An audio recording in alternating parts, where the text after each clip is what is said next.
our very own poetry editor, Anselm Berrigan, will be reading a poem to close today's event, so try to stick around for that. And just now to introduce our host, Yasi Alipour. Yasi is an Iranian artist and writer. She lives in Brooklyn. She teaches at Columbia and SVA, and she is a resident at the Sharp-Lentes Studio program. She's also a frequent contributor to The Rail and has recently conducted interviews with Hans Hakke, Mark Dion, and Kevin Beasley, among others. We're super lucky to work with her, and we couldn't really ask for like a more abundantly qualified person to guide this conversation today. So Yasi, I'll let you take it away from here.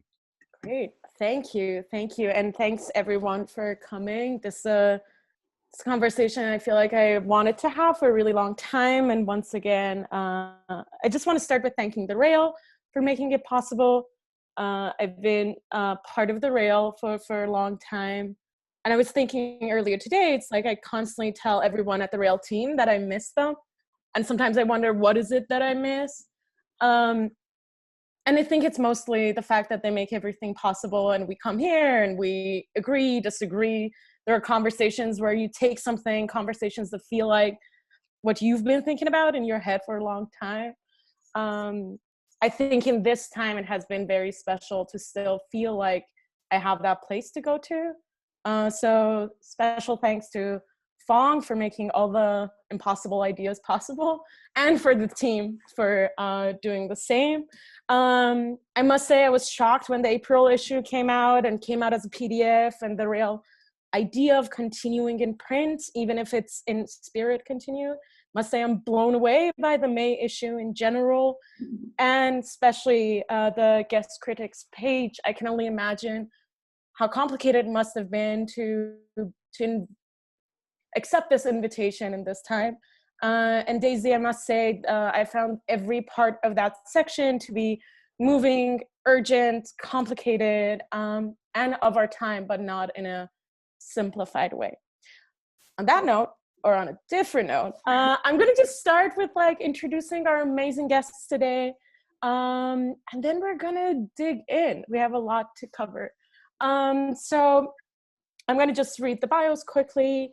Daisy Desrosiers is the inaugural director of artist programs at the Lunder Institute of American Art at Colby College. She's an interdisciplinary art historian and independent curator.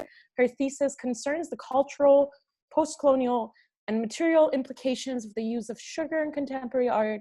In 2018, she was the inaugural recipient of the Nicholas Fox Webber Curatorial Fellowship, affiliated with the Glucksman Museum in Ireland, as well as a curatorial fellow in residence at Art in General. Chun is an artist living in New York. Chun's work has been exhibited at Sculpture Center, Queens Museum, the Drawing Center, BAM, and Bronx Museum of the Arts, Oakville Galleries in Canada, and then the Namjoon Paik Art Center in South Korea, among others. Azza al-Siddique, born in Khartoum, Sudan, received an MFA from Yale University School of Art in 2019, a BFA from Ontario College of Art in Design in 2014. She was a participant at Skowhegan in 2019. Her exhibitions include Begin in Smoke, End in Ashes at Helena and rather Let Me Hear You Sweat at Cooper Cole in Toronto, and then Raw at Gardiner Museum in Toronto. I must say the other thing that I found really moving about our amazing guests today is, I'm delighted to say that we are 4 people who have English as our second language, or one way or another are foreigners to English. That's my way of saying that I will probably mispronounce a lot of things, but glad to be here. So Daisy, Azza, and Jesse, thank you for accepting this invitation. I wanted to start this conversation with thinking about translation as this subject that kind of became this umbrella for the dialogue throughout the Guest Critics section. And I think your title, Daisy, was Made in Linguistic Forms and Failure. A beautiful thinker that has been kind of carrying this whole section and a lot of the thoughts within it is Edouard Glissant. So I'm going to start with a quote from Glissant and his idea of opacity. And from there, I would like to just hand it to the three of you. So I'm going to, I promise, I'm not going to spend the whole thing just reading quotes as much as I enjoy it. But I'm going to start with Glissant's words. Agree not merely to the right to difference, but carrying this further. Agree also to the right to opacity. That is not enclosure within an impenetrable autarky, but subsistence within an irreducible singularity. Opacities can coexist and converge, weaving fabrics. To understand these truly, one must focus on the texture of the weave and not on the nature of its components. On that note, Daisy, can you introduce section, your relationship with Glissant, and how the whole dialogues came together? Yeah, sure. Can everyone hear me? We're good to go? Yeah. Well, I think before I dive into Glissant, I would like to make a little detour, and there will be some mispronunciation on my part too. As we said, English is not my first language, so I'll dive with that premise in mind. But I really want to start and continue this conversation with you all by thanking all of the collaborators that participate with me in this issue. And that include Yasi and Azza, but I also want to salute Frances Lofer, Marie-Michel Deschamps, Umbera Wellman, Christine Son Kim, Sahar Tay, Kathleen Ritter, Shannon Bull, Sophie Jodoin, and the amazing collective Mother Tongue based in Glasgow and composed of Tiffany Boyle and Jessica Carden. And I think what's so important to me in acknowledging all of these voices that came with me in this issue and thinking about Glissant together as a starting point, but also really diversing and thinking about all the many ways in which we were coming together to think about translation, how we experience it, and how we could kind of develop a whole set of diverse conversation around this theme, has just been really an amazingly generous and incredible adventure, quite a solace in this time of isolation.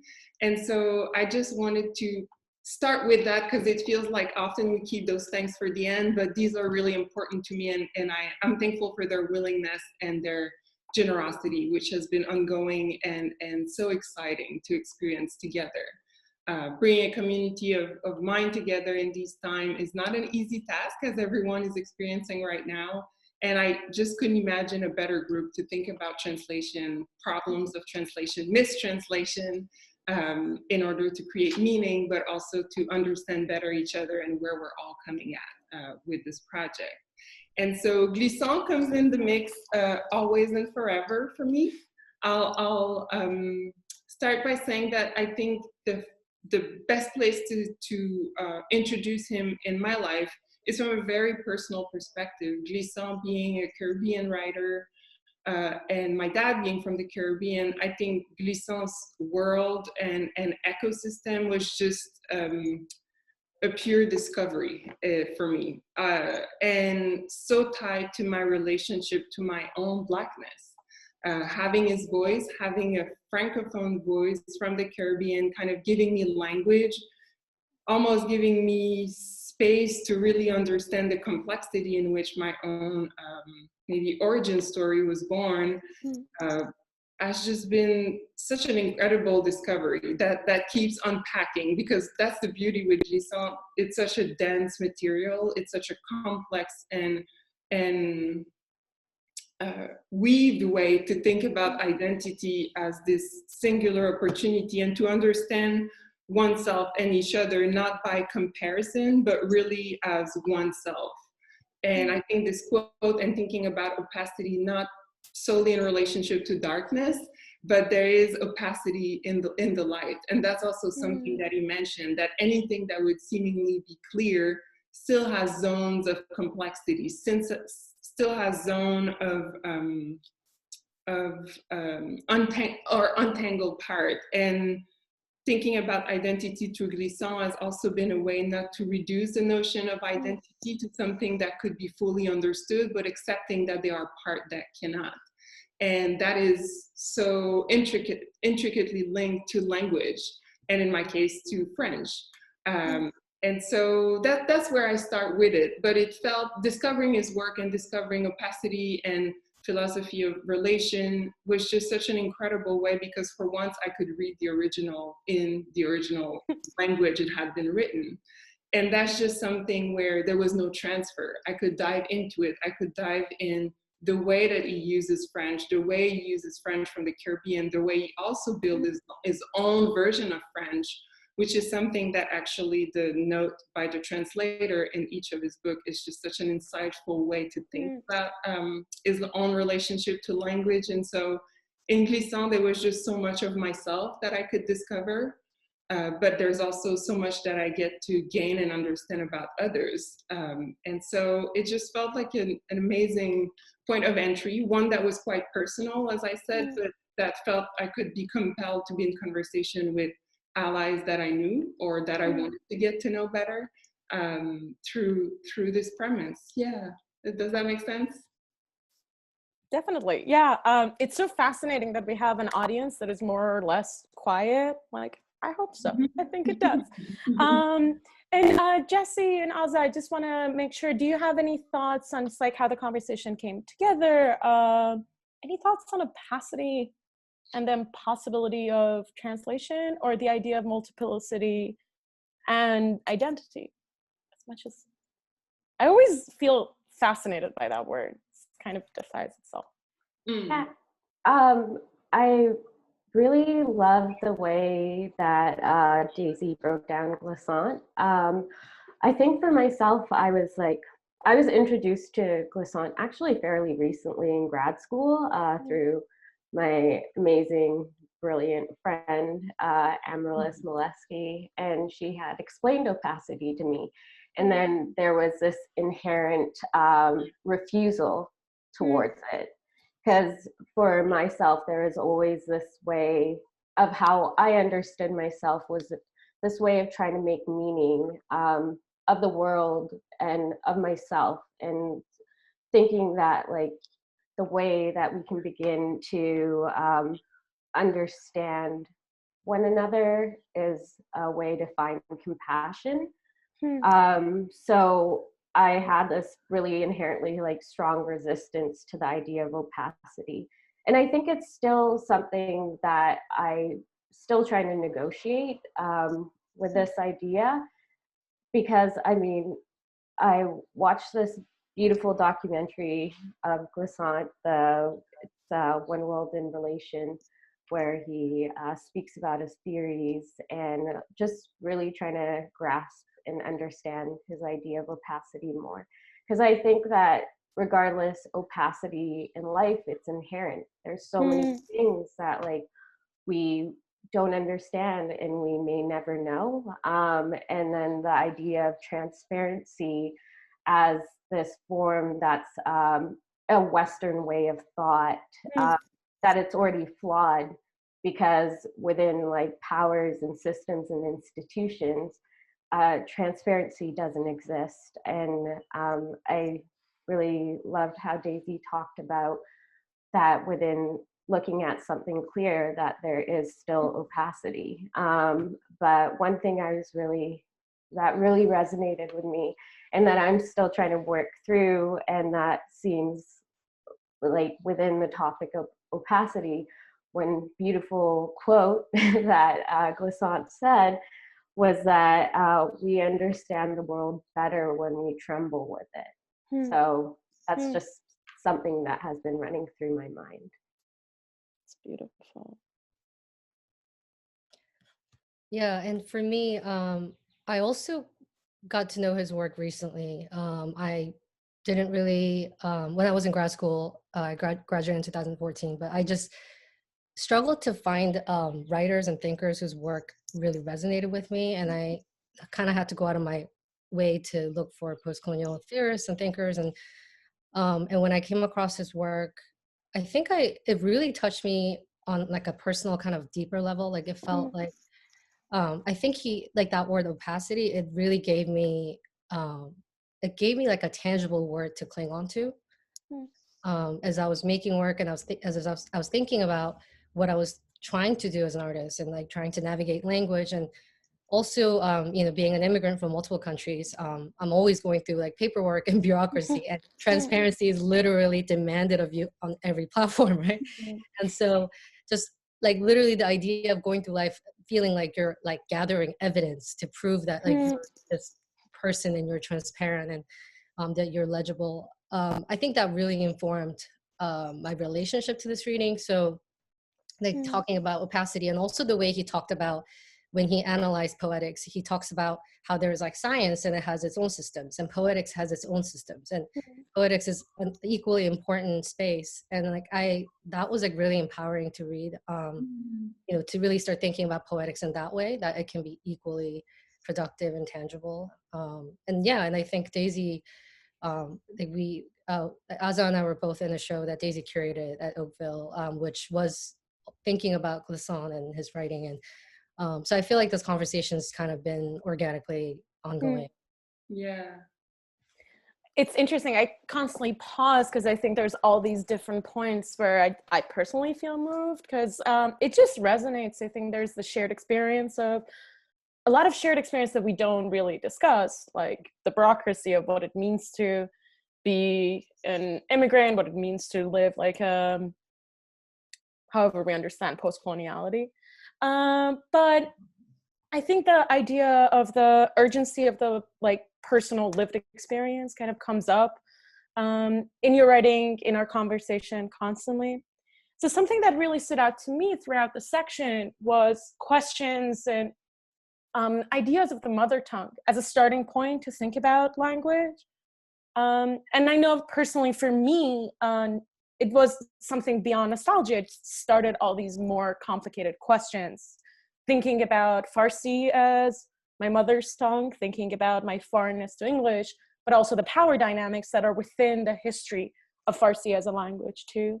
So I thought maybe before we talk about translation, as Daisy said, mistranslation, the untranslatable, the questions of translation, or the impossibility or the failure of it, I wanted us to kind of start thinking about language as we're getting this conversation started. I know for each of you, the mother tongue is a complicated and like profound question. So yeah, I wanted to hear your reflection and the idea of the mother tongue. Well, I think I'll start this one. I think it just, for me, it became really obvious the more I started traveling or moving outside of Canada, how complex the notion of one's language was, and how much it defined yourself even when you're speaking another language. And I hadn't made that distinction until it was brought to my attention, actually. I was raised in Canada, so French Canadian is my mother tongue, but my dad being from the French Caribbean, I also have this other kind of French. And when I try to explain this, it's just because both colonial history embedded in both places have informed the way they speak French. But French is seemingly one thing, as it isn't. We all know that, and I think it's Shane Baldwin, who has this beautiful essay on language, who uses French actually as an example, saying, well, a man in Paris would have some difficulty maybe understanding a man based in Marseille, but they would have even more difficulty speaking to a man based in Quebec, the same way a guy in Senegal would have other kind of another tone and other intonation to the seemingly the same language. And that kind of little, how history impact the way we understand or share language just feels like such a complex and yet very subtle way to engage with a shared material. So everyone that speaks French understands it, but those moments that are a bit disruptive, that are so specific, that are culturally specific, just become so interesting to me. So it just creates this kind of viewpoint and a map for me to be in conversation with other artists, or to question like, well, what does it mean for you? And where do we meet? Because you only get to meet me in English, for example. And I often say, I think I'm funnier in French than I am in English, but I wonder, where does where does that part get lost? Because for me, it's embedded in the way that I engage with one language. And those questions just kept piling up, and it just felt like such a, and it still does, such a complex and ever-changing material to explore. I think that's what's so incredible with language, is that it has no beginning, no end, really, because depending on who's speaking it generationally, or again, culturally, you have all of those different dates that impact so much how we can understand each other. And then the question of communication comes into the mix, and that adds another layer to the equation. So it just feels like, for me, language is always, and more so as I again move through places, and now that I'm based in the US, just becomes an ongoing question about how it defines myself, and how do I get to negotiate that within my daily experience, and as part of a, a kind of ongoing realms of questioning about myself as I'm in this place. And again, for me, it ties, I think, more than I can put words on, about the relationship I have with my own identity, with questions of Blackness, because it's anchored in a diasporic experience. And so then again, I have to reach out, or I'm interested in reaching out to other diasporic community, or to think about diasporic experience with that kind of complexity and all those questions embedded into languages. And so that's part of the curiosity, definitely. Oh, yeah. I think with mother tongue, I talked about this a little bit in the article, where mother tongue for me, I feel like just the thing that jumped out for me first is like body language. I was born in Sudan. Arabic was my first language, and then immigrated to Canada at a young age. And I remember having these very specific moments of like communicating with other children and not being able to speak English, and how we were able to, were essentially able to play. And I just always felt that because language has been kind of this complex space, or for me, language and words hold so much weight, and where it could also be used as violence and so on, that I've always been very cautious in ways of selecting. So I feel that like language has always found ways to fail me. But I think something that has been like consistently, true for myself, it was like body language. So that is what I think of as like my mother tongue. I love the idea of, I think you just said, language has always found ways to fail me. And I think there's something profound about that reversal. I feel like being in a second language is the constant feeling of you're failing it, you're misspeaking. Anyway, more to come. Jessie, thoughts on mother language? Yeah. So I spoke Korean till, I mean, I still do, but I was born in South Korea, and I moved to Hong Kong when I was 9. And while I was going to international schools in Hong Kong, I was being sent to a lot of different schools because, my parents wanted me to go to a specific one, and then nothing was available. And then I got sent to like a Canadian one and a American and British systems. And, I was growing up in Hong Kong during the colonial period. So learning English as a second language, I think it was my way of kind of like witnessing all these different things that were happening, the colonial period that was occurring in Hong Kong, but also thinking about, like on Saturdays, my parents sent me to a Saturday Korean school so that I wouldn't lose my language. And they said, in case my dad has to return to Korea, for his job, like, you know, you need to assimilate back, you know? So I was always like, okay, what's going to happen? So I was always like in this kind of mode of like, okay, let me try to keep both languages. And, you know, but basically over time I've lost, I feel like I've lost a lot of it. And it's really sad because like I want to keep it and I want to be able to practice it. But, you know, just on a day-to-day basis, I mean, I'm not in a situation where I can speak Korean. And like recently I did a show in Korea and they asked me to translate some of my titles and they asked if like I should have subtitles for my video. And but it was funny because my that body of work was about the untranslatable. So I'm like trying to translate this work that's about translation and then failing it because I'm like kind of forgetting these Korean words that are like kind of, you know, certain words that I'm not used to using, like bureaucratic words or certain like art words. So then I had to go to like Google Translator and then there's like so sad. I'm like, how do I translate this title? And then I realized that what the translator gave me wasn't what I was trying to say. Like it didn't capture that. So then I had to go rewrite it. And then I had to check with like my mom. And then she was like, I don't know what you're trying to say. So I just basically got in this space where I was like, okay, I've just accepted that like, I'm like stuck in between. Like you know, I'm in this like no man's land, right? So it's just like, and oftentimes like I'll think of something and I'm like, this does not exist in either language. Like, I don't know what this is. And like, so I feel like I'm trying to kind of navigate that a lot. And so, yeah, that's my relationship. That's so fascinating. I think, Azza, you mentioned it too. It's like that one can lose their own language. And kind of that as a constant fear. I think I have the constant fear of like what it would mean for me to start having an accent in Farsi, because I don't want to be that person. But I also appreciate how you were saying like going to school on like, was it Saturday or Sunday?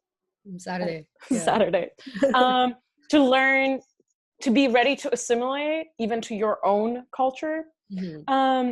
This is a side thought, but I've been thinking about it a lot in the past week talking to all of you.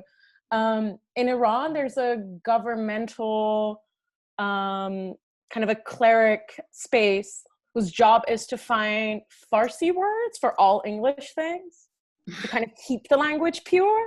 Mm. And then they try to promote it so people don't say computer and have like a Farsi replacement, but it's complete bureaucracy. Like they sit around and they're like, maybe this makes sense.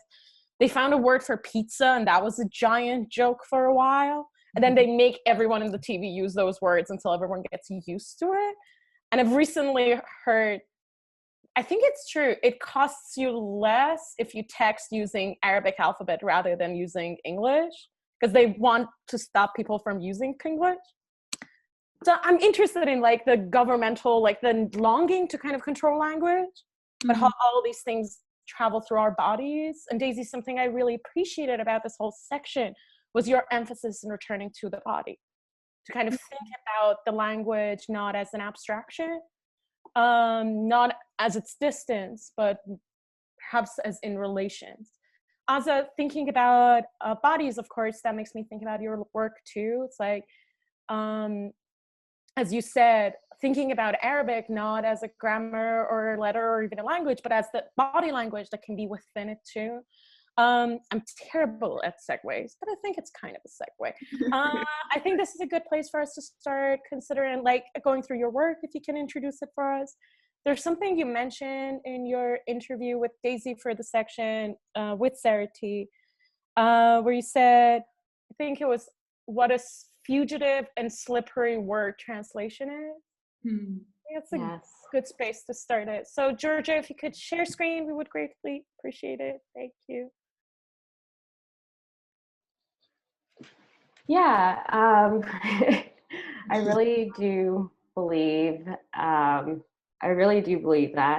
I think about that in the way that, for instance, maybe a little bit of background within my work, and where like translation falls through that. So I create these installations, and a lot of how I begin my like a new project is I spend a lot of time doing research, and a lot of it is on anthropology. on Nubian and ancient Egyptian temples, like essentially mortuary temples. And through that, I realized just within like the academic context of the readings that I'm doing, some of the things that I'm constantly negotiating and like thinking about is that where these translations are coming from, which tends to be very Eurocentric, and how these are essentially their translations of them attempting to make meanings of these spaces. So within that, that's kind of something that I'm always negotiating and thinking through. So I am, yeah, those are like, that's kind of like a starting point. And I think when I was talking about how fugitive translation is that I think about memory and how that is something that's always in flux. And then this idea of truth within that, like the whole idea of truth is like so complex. And that within that, it's also interpretations of because my truth could be different from someone else's truth. So that is something that I'm always like thinking about when I'm going through my work. And I think that's where I return to the idea of like the mother tongue. But the mother tongue really, when I talk about body language, it's really like the first starting point is the emotions, like these feelings, these guttural sensations that essentially like inform our bodies. So that is like kind of the things that I'm really trying to encompass in these installations. Georgia, can we go to the next one too? You know, something that for me has been really moving kind of to reflect on what you were saying. It's like looking at your work, I constantly think about these architectural spaces that can carry absence too. Something I found really moving about the work, having only seen it through documentation, is the idea of the incense or sandalia that you use. And again, in the interview, there was a point where you talked about how do we translate silence? Yes. And then how do you translate the smell of home? And I don't want to romanticize that idea of home, but I think somewhere you mentioned just like walking in a space where there was these incenses being burned and like recognizing that smell. Yeah. And I think that's a good space. I want to invite Daisy and Jesse to join the conversation too, for us to think about mourning, the idea of loss, but also the idea of absence within all of these. Or just the bigger question, how do you translate silence? Well, I mean, Azza really led the way in that conversation because her work, the reason why I'm so attached to it and constantly interested in being in conversation with Azza or experiencing her work is because I found in what would be ethereal, like something that you can't touch, that you can't see, they're present in Azza's work, or they're trying to be shaped or maybe felt through her use of incense, or also how those vessels that are made on unfired clay will slowly kind of disappear over the course of the exhibit and then being redone for another project. And so this idea of a presence that disappear or that you get to leave or that you get to revisit just feels like not only connected to language within itself, so there's a lot of parallel within that, but with this idea of a transient operation between the idea and the form. And I just think that is at the heart of so much of what we're trying to attend when we're thinking about the process of translation, not necessarily thinking about one language to another, but what we carry across in that process just feels so embedded in Azza's practice. And Azza, please correct me if I'm wrong, or if I'm steering this conversation Me too. using the wrong language, but it just, that's one of the ways in which I've connected with her practice and was just so compelled by the exchange we could have in trying to find words, but also as she was inviting us to in that interview, to think about silent as equal to sound or to words, and how we deal with that. How do we deal with silence? Is it a synonym of absence? Is it, for me, a pause when you're searching for the words? Is that moment of speechlessness that you get to reconcile with? And all of those questions just feels like such an important one to ask oneself, but also to experience. And the experience of Azza's work really, I found, triggers all of those questions and sensation that feel really close, really familiar. And in that sense, maybe I'm also thinking about mother tongue, or trying to define mother tongue as home. Like there is, so it's not a place, it's that set of conditions that you understand, that you might share. And maybe if in not sharing it, that space of misunderstanding is actually a lot of proximity. And I just found those to be very subtle in our practice, but constant and very poignant. And yeah, it just feels like a place to be silent that feels safe. And that's also something that is quite rare. You know, something that I find really moving about our conversation is that I constantly want to leave silence after each of you speak, so I can take it in. I don't know if Zoom has been designed for silence, but Jessie, I interrupted you. Oh no, I just wanted to say, I think in Azza's work, and I feel like Azza and I've kind of talked about this over lunch once, but like, I think there's this relationship to materiality and sound that, and silence that I think that I'm really interested in thinking about. And yeah, I kind of wanted to ask you, Azza, about it.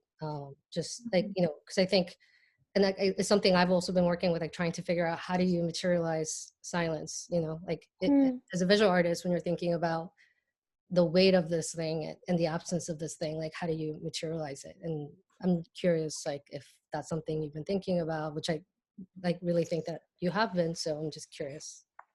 Yeah, I think like there's a lot of power in silence, and there is like a power in, I guess, that, and also absence.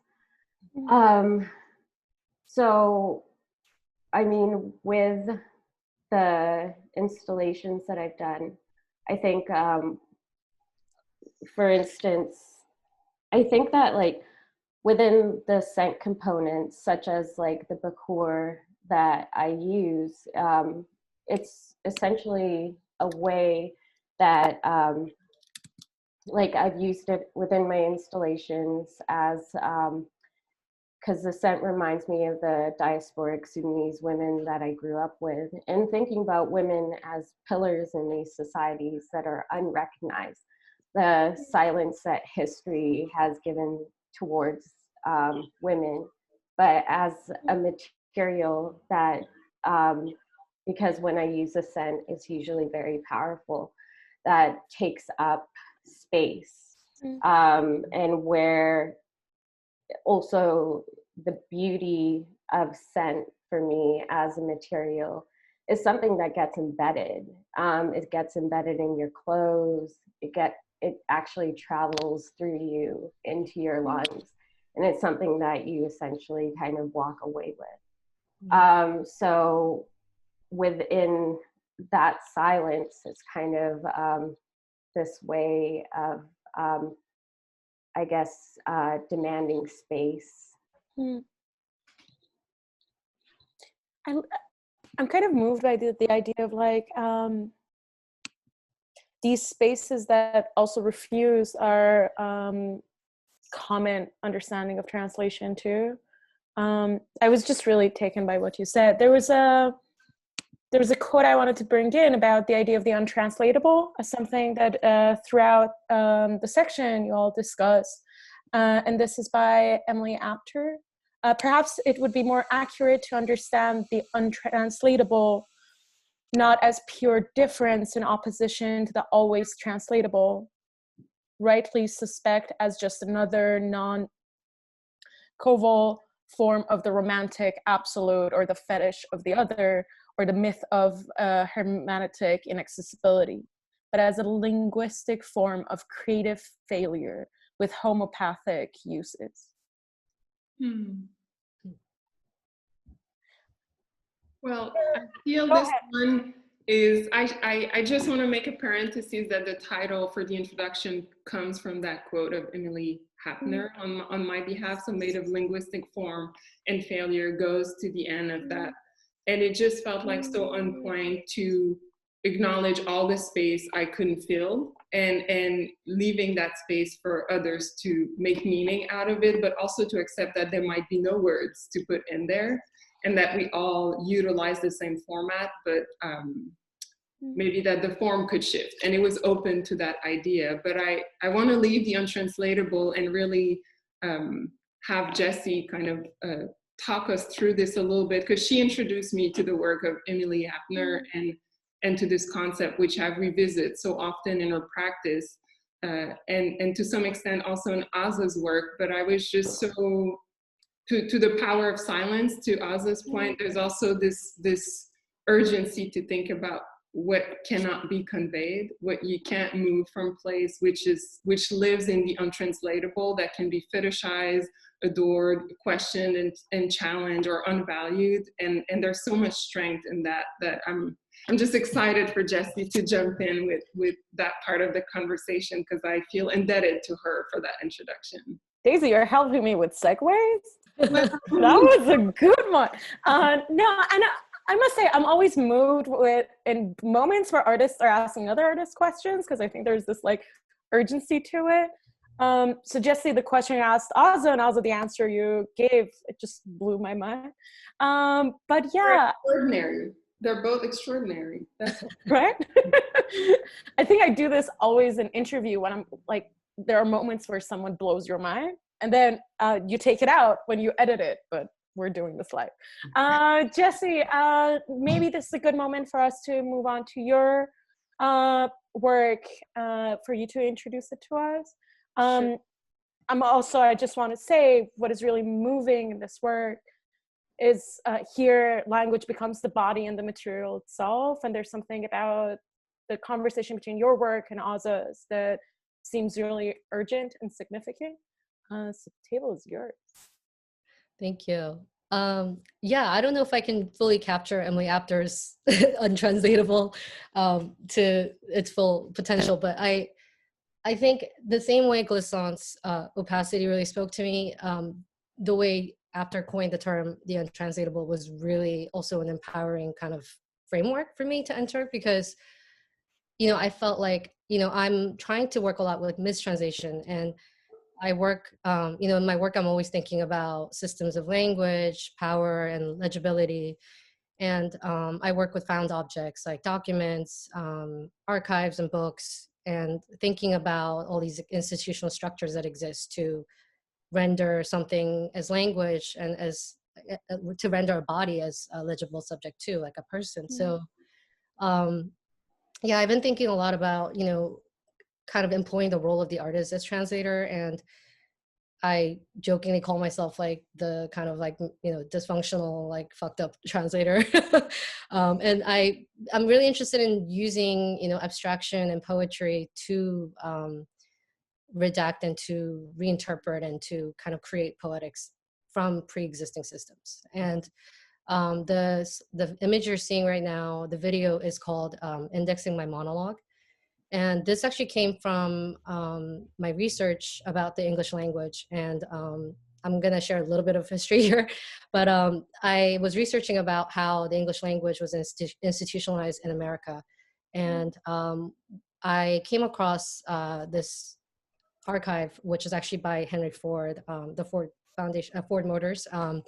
And the first English school for ESL, like English as a second language school for America, was started by Henry Ford, and it was called the Ford English School.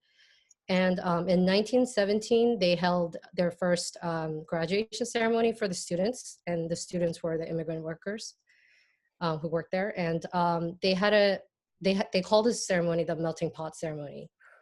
And they had a giant cauldron and invited the immigrant workers to wear their native garments and to enter the cauldron as a symbolic gesture of cleansing them. And this quote is from the archive, cleansing them of their foreign impurities. Yeah, and then when they came out of the cauldron, they were handed an American flag and then a certificate afterwards. So I was thinking, I think finding about this history really kind of like stuck with me, and I thought about it a lot, and I wasn't sure how to digest it in my work and through my work, and so I kind of just like sat with it for a while. And one day I think I was just like thinking a lot in my head and like kind of having like my little monologue, and it kind of dawned on me that, like, you know, even when I'm making this little speech to myself, like in my head or in my bedroom, there is this lineage of history and you know, diaspora and ideology, all these different things that came together to construct like how I speak. And you know, as somebody who's from a diasporic background, you know, like what does it mean when I'm carrying these different histories? And this is, you know, this ESL history is my history as someone who, you know, speaks English as a second language, although now it's replaced my first language. And just thinking about all these complexities that, you know, language and legibility and the body, like how all of that came together, like it really affected me. So I decided to make this video, and it takes this form of like research, collage, poetry. And so bits of the video, you'll see me actually browsing through the archive and, you know, visiting the melting pot ceremony information. And then you'll see throughout it, you see all these disparate sources, like ESL books that I'm redacting into poetry. So then they kind of get on top of each other. And it basically becomes this like moving index that's completely abstract and really kind of disparately archives this history. And just thinking about like these kind of conditions. And if you don't mind, go to the next slide.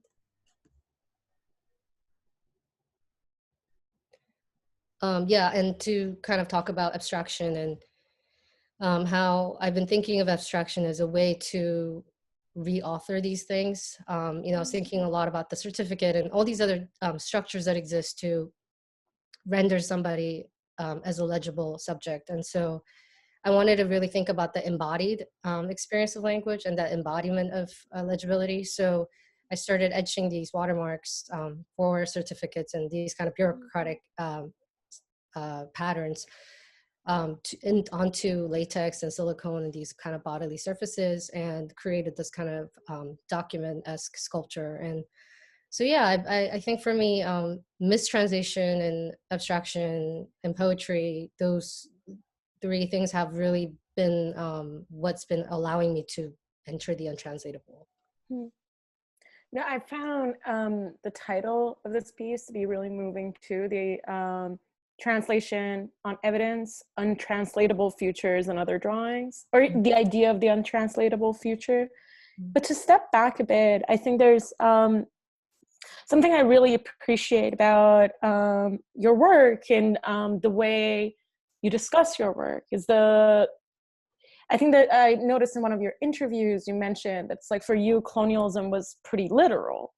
It's like being educated in English in Hong Kong under British colonial rule, and then seeing it leave the shore in the 90s as like this moment of an end. And then as all of us kind of see that what that leaving meant or didn't mean.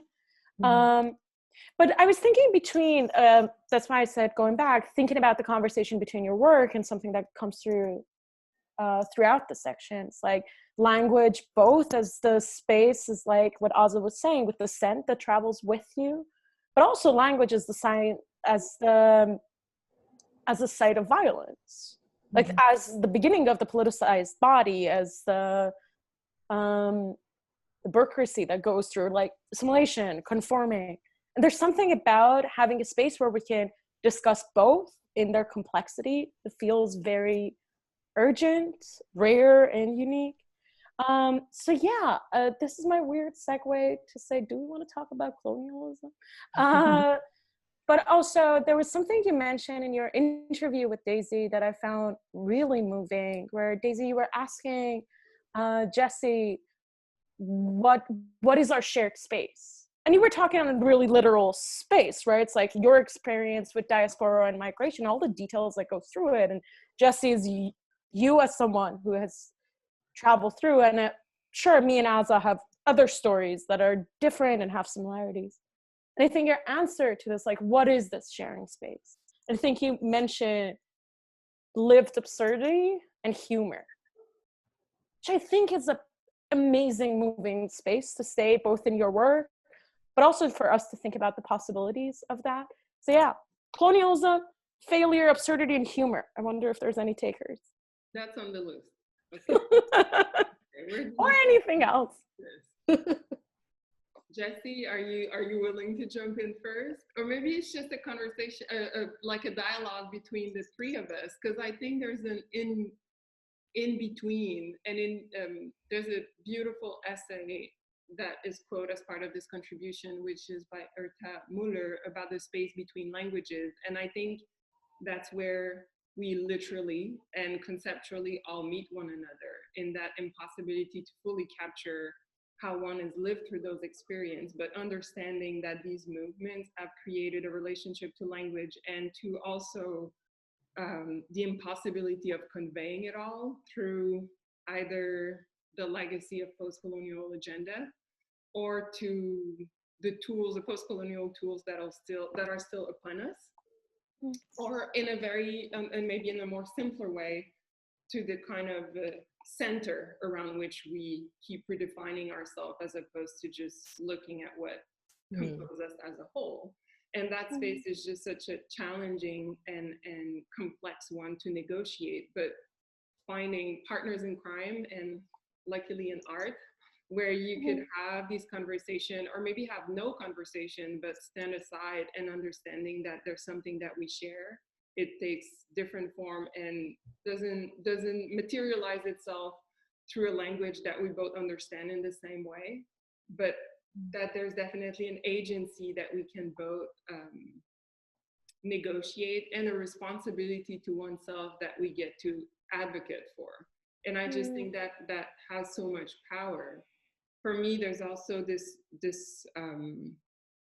the role that memory plays in all of these relationships, which I feel quite important and omnipresent, really, in this conversation, or in the exchange that I had with all of the collaborators, actually.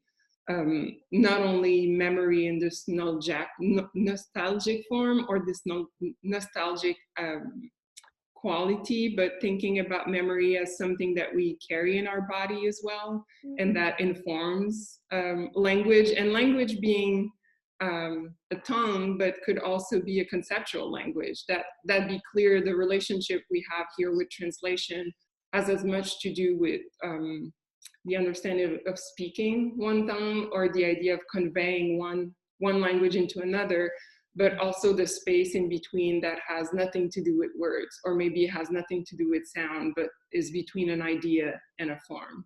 And I think it's embedded in a memory, or of the memory of shared experience, but also the proximity that we have in those moments. And that just feels like maybe it's even more opaque as an answer, but it just feels like such a safe space for me to say that's really where this project got to be developed. And I think that's where the relationship between all the teams that you present us with comes together. Does that lay kind of it feels like it lays the table for a little bit more of the poetic and the politics of translation, in the way that I'm invested in them, and where I feel there was a lot of shared agency as from all of the collaborators, moving from both Jesse and Azza's practices, but also thinking about other contributor, thinking about, for example, the experience of Kathleen Ritter, being a mother and writing about what it means to understand this little growing human and thinking about language and the specificity of that understanding as it's completely moving. So going through the experience of motherhood, but also in her practice, going back to historical work and thinking about the specificity of certain practical languages, such as shorthand, and just all of those parallels that allows us to move through cross-historical, cross-cultural, but also deeply intimate experiences as part of the political. I think the idea of, I think poetics is so deeply a part of what the section is. It's like I was suddenly taken that we haven't even discussed it so far in the conversation. So yeah, Azza, Jesse, any thoughts? On poetics? No, on anything. Oh. No, I think what Daisy had to say was just really beautiful and just summed up a lot of these ideas, and focusing on this idea of like the in-between. I think that's like something that I'm always searching within my work.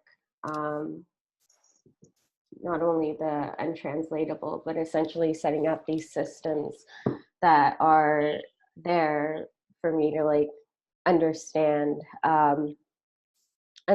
more complex systems, and finding those for myself, those like seminal moments of poetics, and how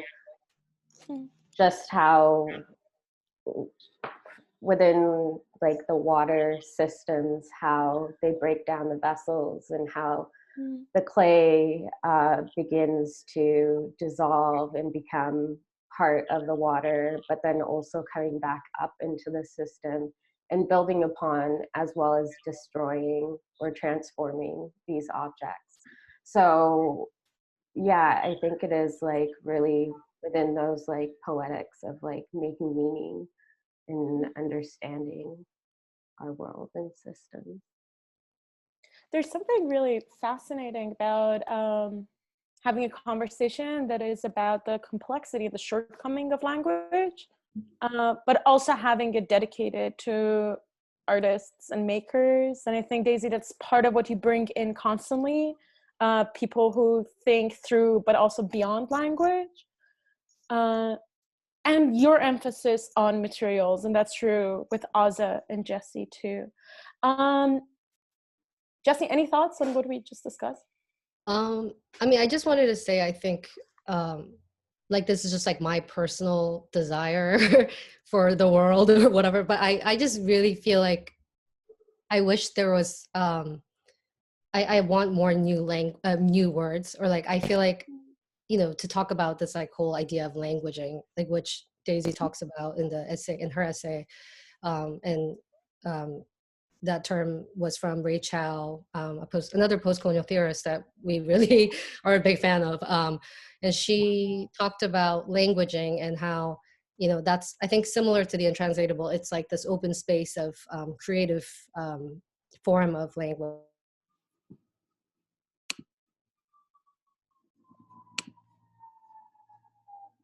Is Jessie frozen?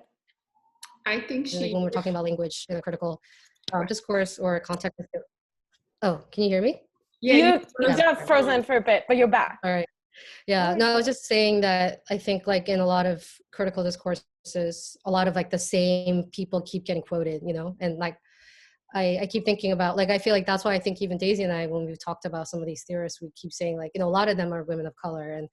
And I just feel like there's a lot of new work and like theories and, you know, art and poetry, like a lot of new work being made. And I feel frustrated that the visibility is still not the same, you know, and I think that, like, I don't want that to discourage the production. Like, I really hope that there's more new work being made and new language being made, new terms being made to like push this kind of conversation forward. Because I think that if we keep relying on old words, which honestly, I mean, I do respect these old words too, because it's like a lineage of like thought and all these things. But at the same time, like, we need to start, I always find that like, and I think that's why opacity and the untranslatable and these terms like have been so fruitful for me personally, because they kind of gave me that entry point or like something to hold on.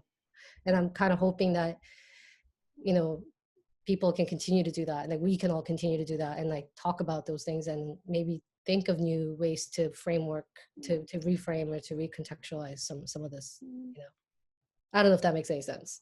It's a lot of sense. Yes. And it also makes me think, Jessie, about how language is a malleable material, and that malleability is something that can be so expensive if it's taken out of the original context of which maybe it's being found, or if there's this, as you're mentioning, this challenge of the conceived notion in which we understand it and how we can reuse it or reinvest it, or how, as you say, like re-author it.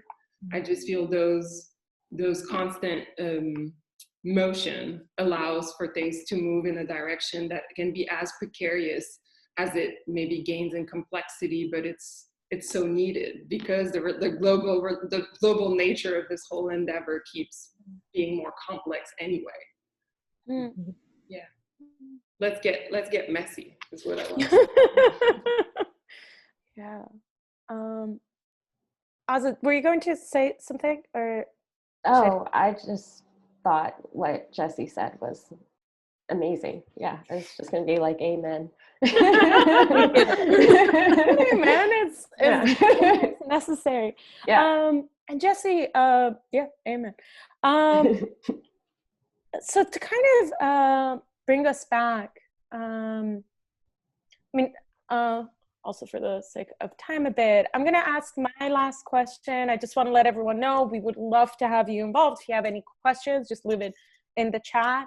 If any of the other contributors are around, please join us. We can unmute you, let us know.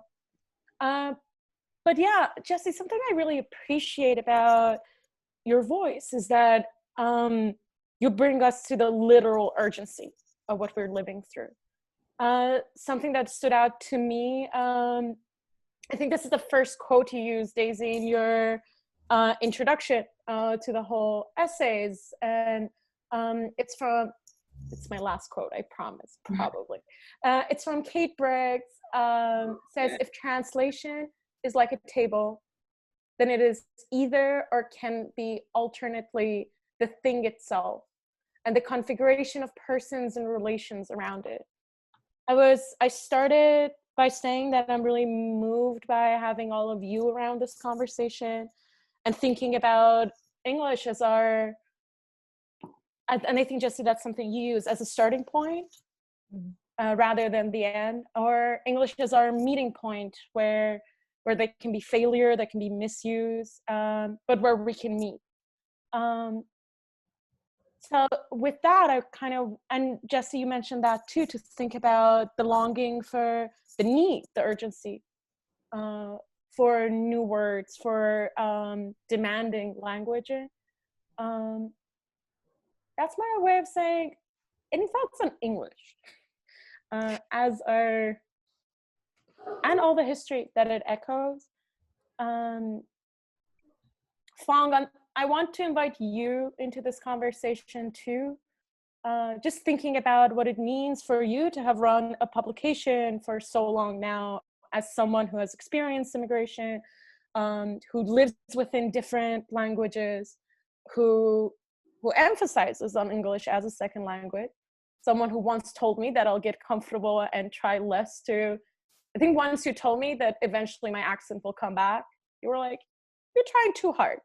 You'll have your Farsi accent returning. You'll be fine. And to talk about post-coloniality.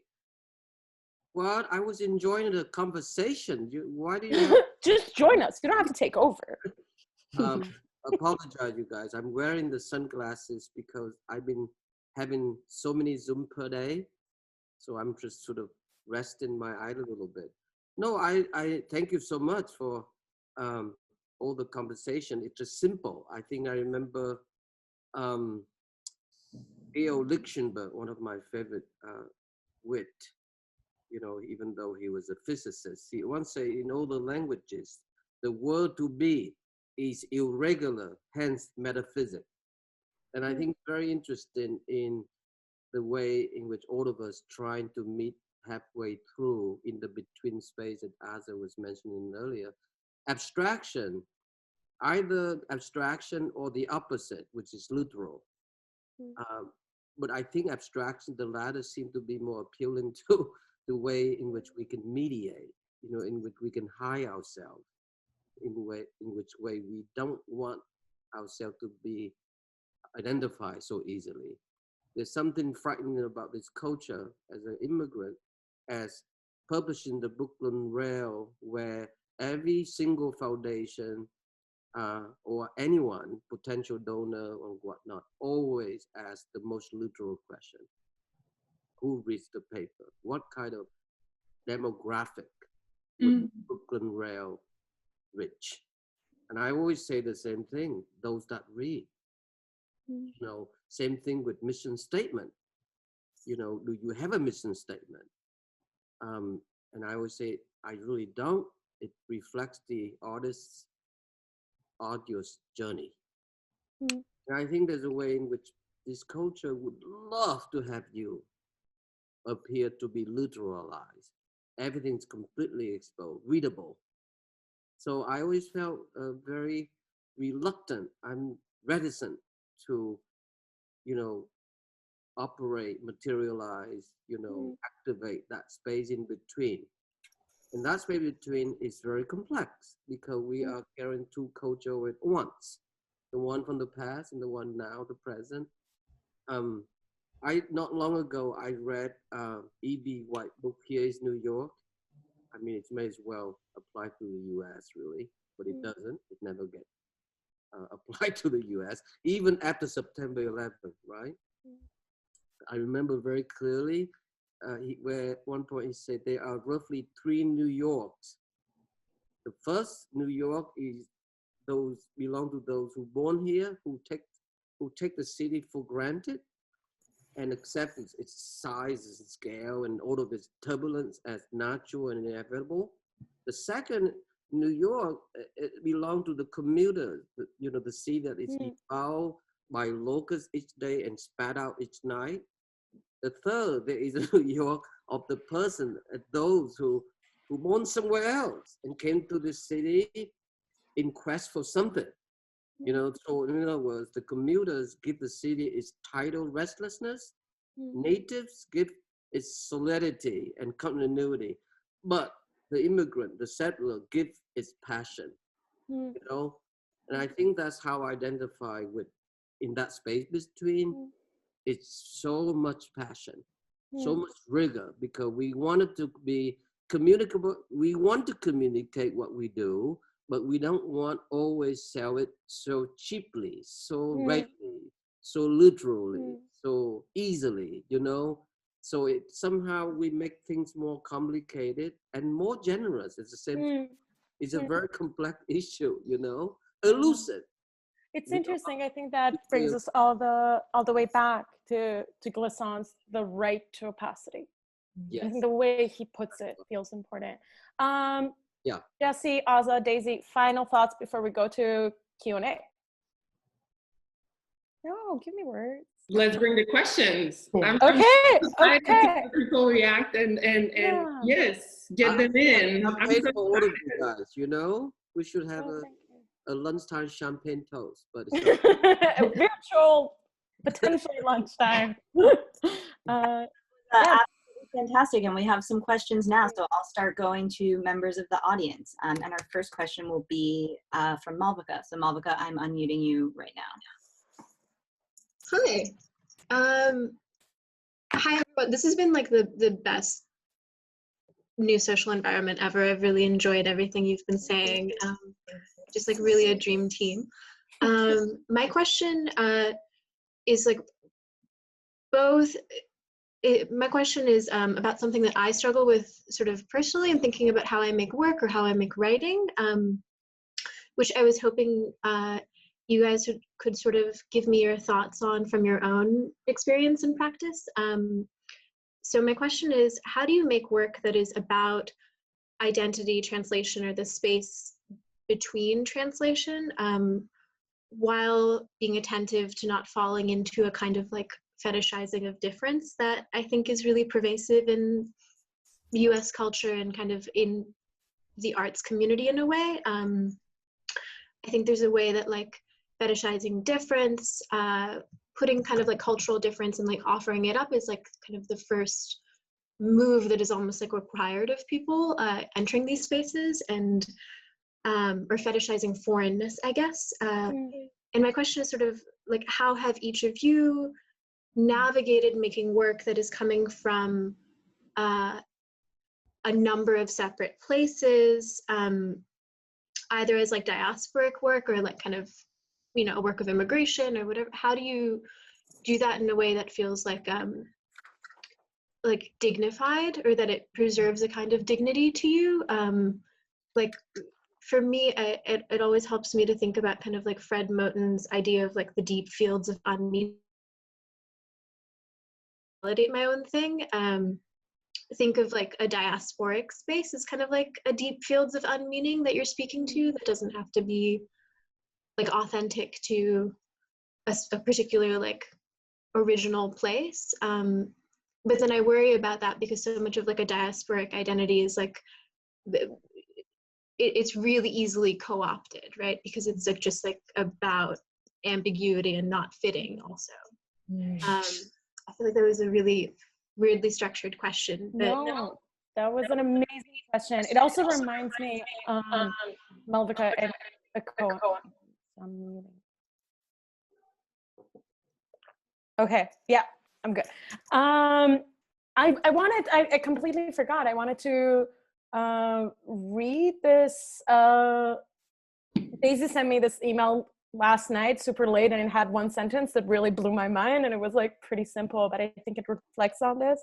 And it was something along the line of like, oh, the real title should have been a language that mimics just enough the colonizer, but also defies it. So it can't be fully understood. It embodies, it resists, and it survives. I don't know if that's an answer, but for me, that feels profound to stay there. But yeah, I would love to hear your thoughts on these questions too, because they're my questions too. Sorry, I lost reception. You're back though. Did you hear the question, Jesse? Yeah. And Yeah. it's such a good question. Did anyone answer it yet, or? No, you're going. Yeah, actually, you know, it's a really good question, and I think a lot of artists of color are thinking about that, you know, and I think it's something my friends and I've talked about a lot too. And I think I can only speak from my own personal experience or my own practice, but I think for me, because my entry point has been language, and I've been, you know, working a lot with like systems of bureaucracy and systems of language. So like, you know, working with documents or like the English language being kind of like my point of departure. I think that's kind of in a weird way, like allowed for like a space that wasn't entering from this like fetishization of my otherness. Like people looked at the work like, oh, English, like I speak this language, right? So it's like kind of provided this like common ground, or like this, you know, I don't like the word neutral, but like, you know, like a neutral seemingly whatever entry point. And then I think once you discover the work, you'll see that I'm like othering English actually through my abstraction. And I think for me, abstraction has been a very, very important strategy, but not just strategy, because I actually am really invested in it as an artist, thinking about abstraction and poetics. Like that's really, I think that's the space that allows me to basically say things that I'm not allowed to say in other parts of this life. So I think in that way, I'm like really actively invested in that. And I think because of maybe visually, I'm more interested in, you know, I'm kind of like playing with these aesthetics of bureaucracy and aesthetics of institutional structures and devices. So I guess from there, I'm creating my own kind of visual language. So I feel like maybe because some of the work I'm making visually, it's kind of like an alien, kind of like a strange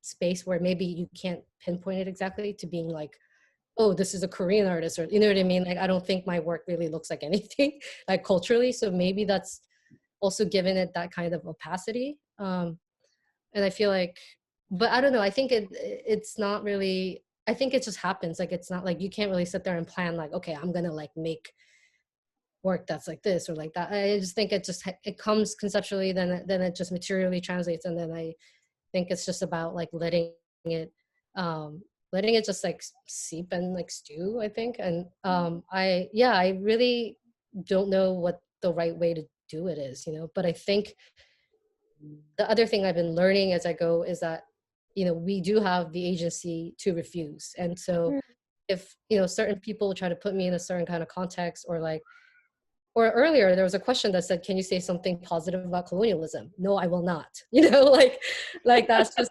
it. Like, I'm just gonna say no sometimes. And like, I think it's important to realize that like we can just choose to, like Glucksman said, like claim opacity, So I mean, that's just my personal, yeah.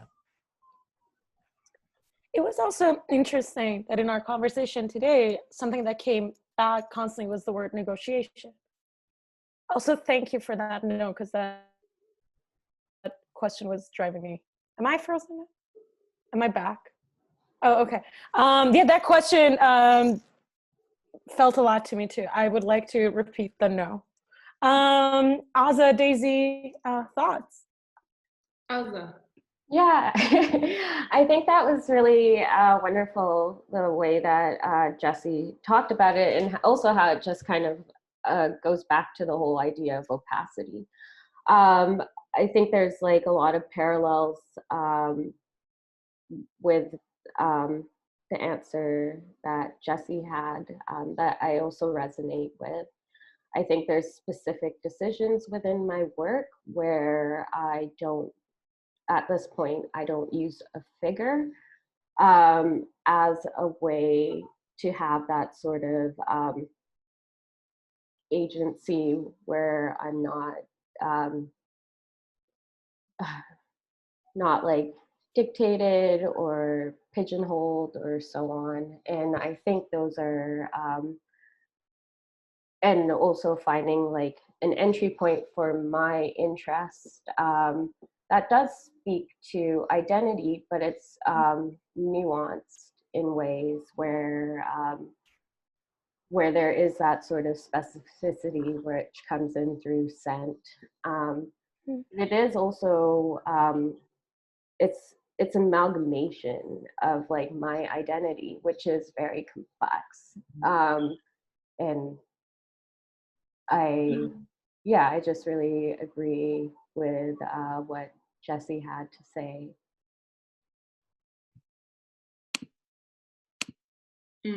Well, I feel like I don't have to add anything, also because I'm not making work. But the only thing maybe I would add is I feel personally, when I act as a curator, the responsibility or the task that I put among myself is to try and ask or put out there questions that are important to me. And so it starts from my own agency as everything that I embody, as a person, as a woman, as a mixed race woman, as a non-American, like all of those things don't come as evident, but they are part of what I carry. And then this fraction of that I just want to put out there, and how it resonates with others, that's where it gets really exciting to me. And so I feel that's a little bit of room for the politics of the intimate, which I mean by that, your own narrative and how it pertains to a form that you might choose or that you want to challenge, but also how it gets to be in dialogue with others. And I think that's for me where I negotiate, is that, am I falling into a trap and trying to embrace too much? Well, I really try my best, and I don't know that I'm always successful. I don't know that I'm successful, but even the idea of failure excites me in that zone, in thinking to ask questions and maybe redefine them for myself first, and then having the echo of collaborators such as Azza, Jesse, and everyone really that collaborated in that issue. That's a great example of kind of a collective of mind in thinking, for example, around those questions and not knowing if, are they rich enough question? What's the value of those? I only know if I ask. And so I found finding collective minds that I can bring together has been a very fruitful way for me to kind of negotiate or find where the barometers of how my identity comes in the mix, but also how I put those ideas out there in the world. Does that give a little bit of a structure? Thank you for asking the question. I'll keep reflecting on this one. I'll call up on you and because I feel it's like a day-long symposium just with that question. Really. Well, if we can go on to the next question, if that's okay with everyone. Now we have a question from Eunice, I'm not quite sure how you pronounce it, but I am unmuting you now, or asking you to unmute yourself. There. Is she still around? Oh, I'm trying to unmute her, but it isn't letting me, but I can also. Hello? Yeah. Hi. Oh, hi! How are you? I'm good. It's nice to see you, Daisy, and it's also really nice to see Jessie and Azza, because I saw your work through an exhibition I saw from Daisy, and I'm happy to see your face, so this is very nice. Ooh. I have my question is really quick, actually. I was really curious because we were talking about the untranslatable and things that cannot be translated. So I was wondering how you think of embodied translation, and if you think that the untranslatable can be translated through embodiment, because sometimes it's also very easy to then co-opt a culture through the embodiment. So I was wondering if you had any thought about that. That was good. That was good. Jessie, do you want to take a stab at this one? It feels like it's right in your zone. I'm thinking this is like such a meaty question.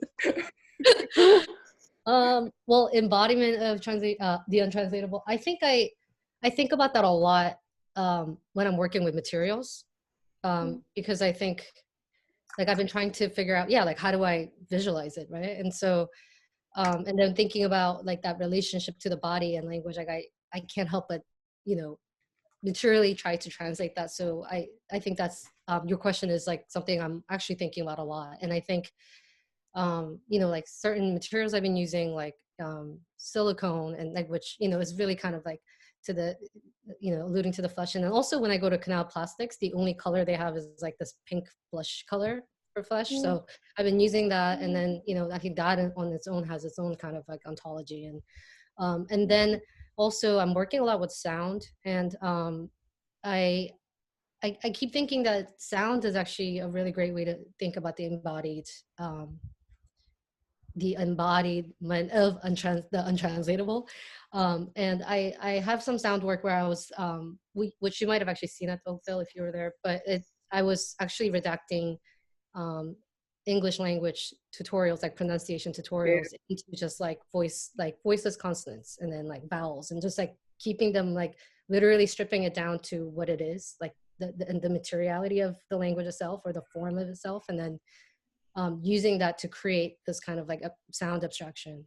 And so in those ways, I think I am thinking about what embodiment of that looks like, or feels like, and sounds like, and so because I think the experiential part of it, or the tactile, or the tangibility of it, can really be helpful, for the viewer, or even for myself to like think through. So yeah, it's something I think about a lot, and I hope that answers your question.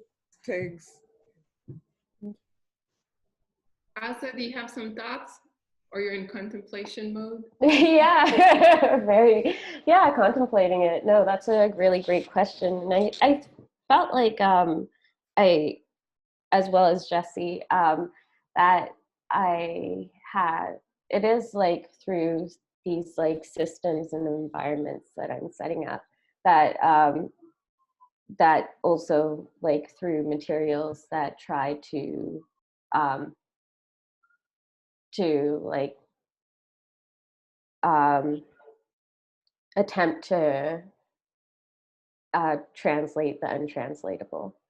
So, and then I think within that, actually one of my professors during grad school said one of the best things to me was that I don't write about my work writes for me. And then, so I think once I get to the point where I can start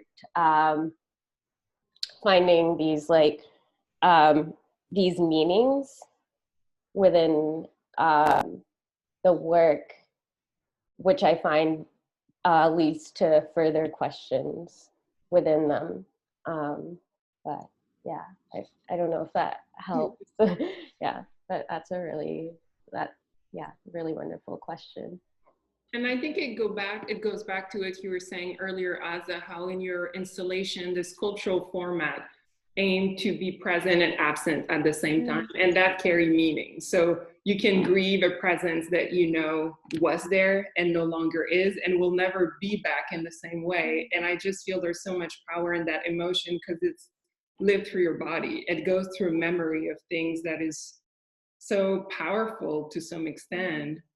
I feel there's a lot of things in the curatorial premise that I don't voice, or I really literally, even in French, have no words for, and that's the space that I'm most interested in, and that's how I'll be bringing artists into the mix, or thinker, writer, curator, and I'll keep asking those questions that feels like they're not really asking the thing, but they're dancing around one way or another, or trying to poke at it, and that's where bringing like minds that are close to me or really far away in their interests allows me to think about a language that might not be based on words, but that allows us to find or share common ground. And that feels like a really important, critical place to be in. I also think there's some, when you asked your question, I was thinking about an anecdote that I'll share with you. I was walking down the street in Chicago, and a Black woman and her daughter came to me, and they stopped me, and they were like, we just need to know, how do you stand so straight? And and in that moment, it was just because I found this question to be so profound that their curiosity would be like, she's not Black like us. Where's that thing from? And it was in the way that I would walk. And in this moment, and maybe that's one way to also bring post-colonialism into the mix, for me, it's like my dad, like being raised in Haiti with like French, very radical presence, forcing you to have like iron shirts, standing straight, using violence, the violence of words, and the importance of building languaging in the appearance as much as in language, and that system of oppression being carried on to his own kid as a way to be in the world that isn't deemed to be violent, but what it carries feels like it comes from a body memory that has been transmitted to me in such a subtle but yet present way. And in that moment for me it was like, oh, that's the experience. That's where we meet in the middle, where it's something that I carry as part of that diasporic experience that my dad brings to the table, and that I bring in that space where we would seemingly be Black together, and we are. But there's that moment of friction where the violence to our body has been done so differently that it carries that moment, and that's the tale. So it's not even about my accent or about like a way that I would say something. It was the way I stand, and it was one of the most exquisite experience I had, because it came out of sheer curiosity, and there was so much love in the question, like, I want to understand you. And I just think that's such a great way to think about something I cannot verbalize, aside from saying, I can't put one word and say, that's it.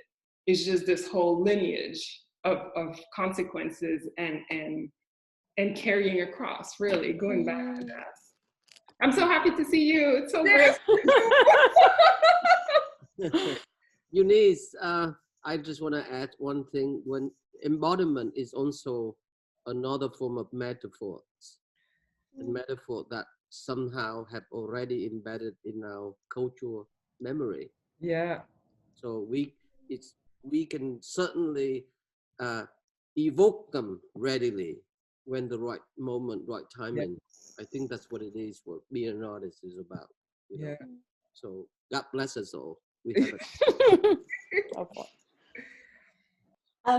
Amazing. This has been fantastic, and there were a few other questions, but I do think it is 2:30, and I think we're going to close with a poem now.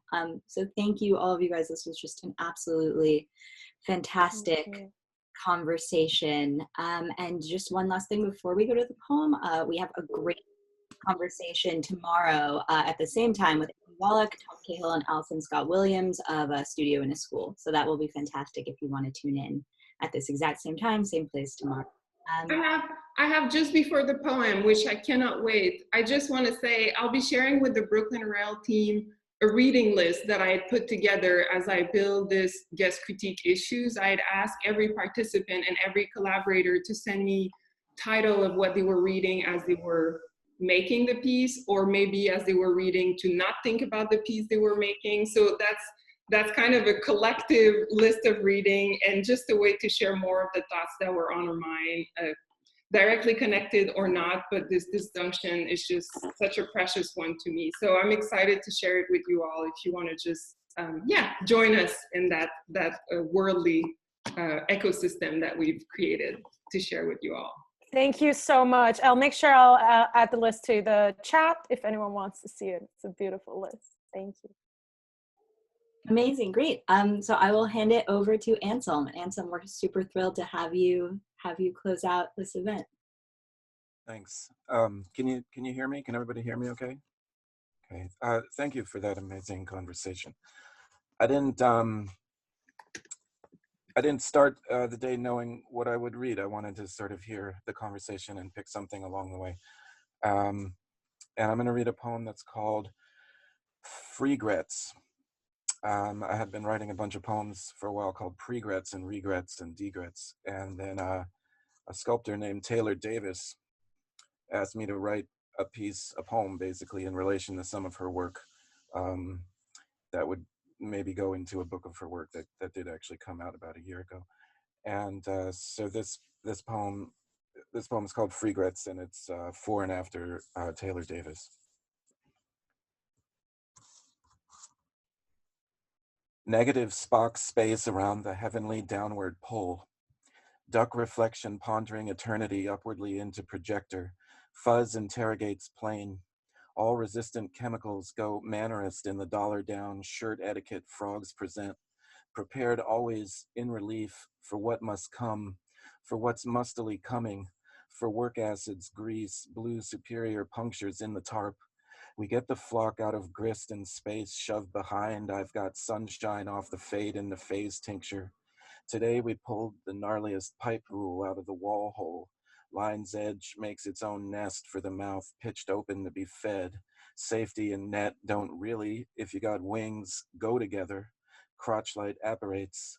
We animals stare into the slats to resemble human positions. Sounds, sets, positions of sound, behind the flat sequence nodding. I wanted, zoom in to re-intimate, to see the pattern alive in the wild. Dirt apron chases dirt, squid hand meets wrestled appendage. I keep saying shit's due today and board fucks floor to play at boundaries in a frame's eros. Little tapes de-illustrate the lonely memo, sloppy treasons the anti-mobile, birds sleep standing. They absolutely have already said things to you. We've seen drawn frogs worship standing mollusks, frogrets passed for work acid and grease. When you accept being perceived laterally, you're in the conversation. Dispersed compositions of first love, first non-cartoon surface to dig in from the external world and take hold by reading into the microcosmic reel into slug embrace added to muses, yellow corners between surfaces given off away by entwined lines, skunk right-angled defenses, hot woeful loves in line, but their reasons are under seal.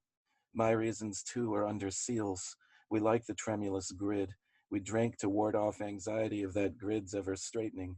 We misdistinguish webs and nets and grids and supports. Do they not all propel avian portals up to our eyes, beaking affection? Thanks. That's it. Thank you. Thank you. Beautiful. Wow. Thank you so much. Great. Now we will just sort of unmute everybody, or make it so that you can unmute yourselves so people want to say goodbye on their way out. And thank you, Yasi. Thank you, Azza. Thank you, Daisy. Thank you, Jesse. This was absolutely fantastic. What a great conversation. Thank you, everyone. Thank Be you. continued. Yeah, thank you, everyone. Be continued. Thank you. So much. Thank Please. you. Thank you, Jesse. Thank you. Thank you. Thank you, Daisy. Thank you, Ansel. Really great. I can go and have our lunch happily. Thank you, Yasi. Thank you, Ansel. Thank you, you guys. Thank you so much. Thank you, everyone. Daisy. Thanks, Daisy. Thanks, Yasi. Charlie. Thanks, Thank Ansel. you. Thanks, Azza. Thank you, Jesse. Thank you for everything. Bye, Abdullah. Bye, Alexandra. Bye, Patricia. Bye, Nick. Thank you so Hey, much. Umberto. Ciao. Daisy. Have a great day. Thank you. Thank you. Bye, Kathleen. Bye, Roxanne. Bye bye. Hey, Thank Mom. you for joining. So many great collaborators were there on the line. Bye. Oh, so sweet. Bye, Umberto. Bye, Layla. Oh, Kathleen. Long. So cute. Bye, Ali. Bye, Yasi. Ciao. Ciao, ciao. Bye.